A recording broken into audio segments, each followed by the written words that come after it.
ಯಶಸ್ವಿಯಾಗಲು ಸಮಾನ ಅವಕಾಶಗಳನ್ನು ಹೊಂದಿರುವ ಸಮಾಜವನ್ನು ಸ್ಥಾಪಿಸಲು ನಾವೆಲ್ಲರೂ ಶ್ರಮಿಸೋಣ ಎಂದು ಹೇಳುತ್ತಾ, ಈ ಸುಂದರ ಸುಮಧುರ ವೇದಿಕೆಯಲ್ಲಿ ಆಸೀನರಾಗಿರುವ ಎಲ್ಲ ಗುರುಗಳು ಮತ್ತು ಕಾರ್ಯಕ್ರಮಕ್ಕೆ ಆಗಮಿಸಿರುವ ಸರ್ವರಿಗೂ 78ನೇ ಸ್ವಾತಂತ್ರ್ಯ ದಿನಾಚರಣೆಯ ಹಾರ್ದಿಕ ಶುಭಾಶಯಗಳು. ಮತ್ತು ಈ ವರ್ಷದ ಅಂದರೆ 2024ರ ಸ್ವಾತಂತ್ರ್ಯ ದಿನಾಚರಣೆಯನ್ನು ವಿಕಸಿತ ಭಾರತ ಆಚರಿಸುತ್ತಿದ್ದೇವೆ. ಇದರ ಮೂಲ ಉದ್ದೇಶ ಭಾರತ ರಾಷ್ಟ್ರವನ್ನು ಅಭಿವೃದ್ಧಿಯಾಗಿ ರಾಷ್ಟ್ರವನ್ನು ಮಾಡಬೇಕೆಂಬುದು. ಸ್ವಾತಂತ್ರ್ಯ ದಿನಾಚರಣೆಯು ಭಾರತಪ್ಪಾಜಿಗೂ ಮಹತ್ವವಾದ ಅಥವಾ ವಿಶೇಷ ದಿನವೆಂದು ಹೇಳಬಹುದು. ಈ ದಿನವು ಇತಿಹಾಸದಲ್ಲಿ ಶಾಶ್ವತವಾಗಿ ಉಲ್ಲೇಖಿಸಲಾಗಿದೆ. ನಮ್ಮ ಭಾರತ ಸ್ವಾತಂತ್ರ್ಯ ಹೋರಾಟಗಾರರ ಹಲವು ವರ್ಷಗಳ ಕಠಿಣ ಹೋರಾಟದಿಂದ ನಾವು ಬ್ರಿಟಿಷ್ ಆಡಳಿತದಿಂದ ಸ್ವಾತಂತ್ರ್ಯರಾದವು. ಮತ್ತು ಈ ನೆನಪಿಗಾಗಿ ಹಾಗೂ ನಮ್ಮ ಭಾರತದ ಸ್ವಾತಂತ್ರ್ಯಕ್ಕಾಗಿ ತ್ಯಾಗ ಬಲಿದಾನಗಳನ್ನು ಮತ್ತು ತಮ್ಮ ಸರ್ವಸ್ವ ತ್ಯಾಗ ಮಾಡಿದ ಭಾರತದ ಹೋರಾಟಗಾರರ ಸ್ಮರಣೆಯನ್ನು ನೆನಪಿಟ್ಟುಕೊಳ್ಳಲು ಪ್ರತಿ ವರ್ಷ ನಾವು ಭಾರತಾದ್ಯಂತ ಆಗಸ್ಟ್ 15ರಂದು ಸ್ವಾತಂತ್ರ್ಯ ದಿನಾಚರಣೆಯನ್ನು ಆಚರಿಸುತ್ತಿದ್ದೇವೆ. 1947 ಆಗಸ್ಟ್ 15ರಂದು ನಾವು ಬ್ರಿಟಿಷ್ ಆಡಳಿತದಿಂದ ಸ್ವಾತಂತ್ರ್ಯರಾಗಿ ನಾವೆಲ್ಲ ಭಾರತೀಯರಾದ ಮೂಲಭೂತ ಹಕ್ಕುಗಳನ್ನು ಪಡೆದುಕೊಂಡೆವು. ಇದಕ್ಕೆ ನಾವು ಹೆಮ್ಮೆ ಪಡಬೇಕು. ಇದಕ್ಕೆಲ್ಲ ಕಾರಣರಾದ ನಮ್ಮ ಸ್ವಾತಂತ್ರ್ಯ ಹೋರಾಟಗಾರನು ಈ ಸಂದರ್ಭದಲ್ಲಿ ಗೌರವಿಸುತ್ತಾ ಅವರನ್ನು ನೆನಪಿಕೊಳ್ಳಬೇಕು. 1851 ಬ್ರಿಟಿಷ್ ಭಾರತದ ಪ್ರಥಮ ಸ್ವಾತಂತ್ರ್ಯ ಸಂಗ್ರಾಮದಿಂದ ಹಿಡಿದು ಭಾರತದ ಸ್ವಾತಂತ್ರ್ಯದವರೆಗೂ ಹೋರಾಡಿ ಮಾಡಿದ ಸ್ವಾತಂತ್ರ್ಯ ಹೋರಾಟಗಾರ 2 ರೀತಿಯ ಗುಂಪುಗಳಿದ್ದವು. ಅವು ತೀವ್ರಗಾಮಿಗಳು ಮತ್ತು ಗಾಮಿಗಳು. ತೀವ್ರಗಾಮಿಗಳಲ್ಲಿ ಸುಭಾಷ್ ಚಂದ್ರ ಬೋಸ್, ಚಂದ್ರಶೇಖರ್ ಆಜಾದ್ ಮತ್ತು ಭಗತ್ ಸಿಂಗ್ ಹಾಗೂ ಮಂದಗಾಮಿಗಳಲ್ಲಿ ಮಹಾತ್ಮ ಗಾಂಧೀಜಿ, ಗೋಪಾಲಕೃಷ್ಣ ಗೋಖಲೆ ಮತ್ತು ಅನೇಕ ವ್ಯಕ್ತಿಗಳು ಬರುತ್ತಾರೆ. ಇಲ್ಲಿ ತೀವ್ರಗಾಮಿಗಳು ಯುದ್ಧವನ್ನು ಬಯಸಿದರೆ ಮಂದಗಾಮಿಗಳು ಶಾಂತಿಯನ್ನು ಬಯಸುತ್ತಾರೆ.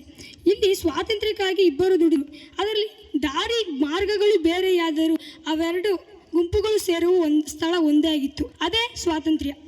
ಅಂಥ ಮಹಾನ್ ವ್ಯಕ್ತಿಗಳನ್ನು ಈ ಸಂದರ್ಭದಲ್ಲಿ ಗೌರವಿಸುತ್ತಾ ನೆನಪಿಸಿಕೊಳ್ಳಬೇಕು. ಈ ಶುಭ ಸಂದರ್ಭದಲ್ಲಿ ತಮಗೆಲ್ಲರಿಗೂ ಹೇಳಬೇಕಾದ ಅಥವಾ ತಿಳಿಸಬೇಕಾದ ಮಹತ್ವವಾದ ಅಂಶವೆಂದರೆ ಅದು ಸ್ವಾತಂತ್ರ್ಯ.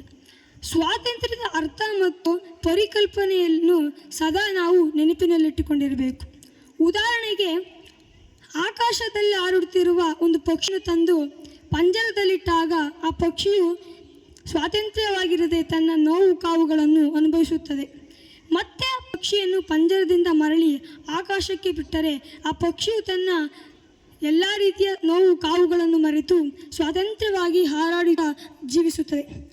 ಅದೇ ರೀತಿ ಒಂದು ದೇಶವು ಬೇರೊಂದು ದೇಶಕ್ಕೆ ಅಧೀನವಾಗದೆ ತನ್ನ ಸ್ವಾತಂತ್ರ್ಯವನ್ನಿಟ್ಟುಕೊಂಡು ತನ್ನ ಕಾನೂನುಗಳನ್ನು ರಚಿಸಿಕೊಂಡು ಅಲ್ಲಿ ಆ ದೇಶದಲ್ಲಿರುವ ಪ್ರತಿಯೊಬ್ಬ ಪ್ರಜೆಯು ಸ್ವಾತಂತ್ರ್ಯವಾಗಿ ಜೀವಿಸುವುದಕ್ಕೆ ಸ್ವಾತಂತ್ರ್ಯ ಎಂದು ಕರೆಯುತ್ತೇವೆ. ಅದೇ ರೀತಿ ನಮ್ಮ ಭಾರತವು ಸಹ ಎಲ್ಲ ರೀತಿಯ ಮೂಲಭೂತ ಹಕ್ಕುಗಳನ್ನು ಮತ್ತು ಸ್ವಾತಂತ್ರ್ಯಗಳನ್ನು ಭಾರತೀಯರಿಗೆ ಕಲ್ಪಿಸಿಕೊಟ್ಟಿದೆ. ಇದಕ್ಕೆ ನಾವು ಹೆಮ್ಮೆ ಪಡಬೇಕು.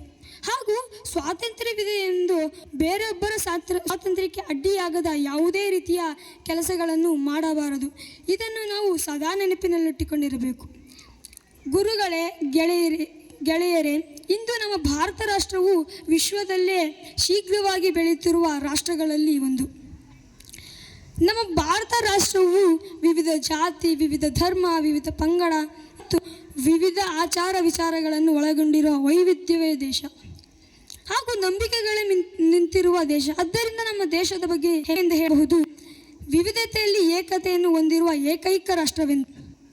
ಈ ಸ್ವಾತಂತ್ರ್ಯ ದಿನಾಚರಣೆಯು ನಮ್ಮ ಭಾರತ ಸ್ವಾತಂತ್ರ್ಯಕ್ಕಾಗಿ ಹೋರಾಡಿ ಮಾಡಿದ ಹೋರಾಟಗಾರರ ಶೌರ್ಯ, ಪರಾಕ್ರಮ ಮತ್ತು ಅವರ ಒಂದು ತ್ಯಾಗ ಬಲಿದಾನಗಳ ನೆನಪಿಗಾಗಿ ಹಾಗೂ ನಮ್ಮ ಭಾರತ ಸ್ವಾತಂತ್ರ್ಯ ದಿನಾಚರಣೆ ಆಚರಿಸುತ್ತಿದ್ದೇವೆ ಎಂದು ಹೇಳುತ್ತಾ ನಮ್ಮ ಭಾರತ ರಾಷ್ಟ್ರವನ್ನು ಅಭಿವೃದ್ಧಿ ರಾಷ್ಟ್ರವನ್ನಾಗಿ ಮಾಡುವುದಕ್ಕೆ ನಾವೆಲ್ಲ ಶ್ರಮಿಸೋಣ ಎಂದು ಹೇಳುತ್ತಾ ಈ ನನ್ನ ಪುಟ್ಟ ಭಾಷಣವನ್ನು ಮುಗಿಸುತ್ತೇನೆ.